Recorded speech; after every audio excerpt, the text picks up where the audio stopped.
Today it's all about moisturizing foaming hand soap. So simple to make your own, and the first thing you're going to need, of course, is some kind of a bottle. Now, it could be a pump bottle that you already have. It can be one you purchased that puts out the foaming soap.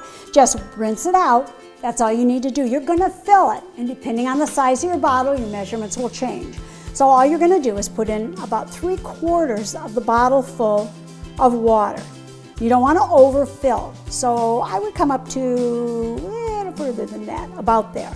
Then we're going to take our Dr.Bronner's Castile soap.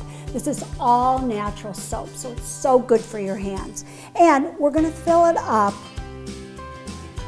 almost all the way. And to that, to draw moisture to our hands, we're going to put in about a teaspoon of glycerin. And you can't go wrong with this. Don't worry. You can't add too little or too much. Glycerin won't hurt anything.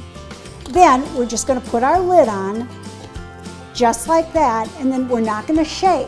We're simply going to roll our bottle and turn it upside down to mix. That's all we need to do. And then all you're going to do is press the spout, get out your soap, and wash your hands. You can keep it at the sink all the time, keep it in the kitchen too. And if you want different smells, add some different essential oils to it to make it smell however you want it to smell. So there you are, moisturizing hand soap, quick, easy, and so inexpensive. For more information, go to queenofclean.com. Thanks for talking dirty with the Queen of Clean.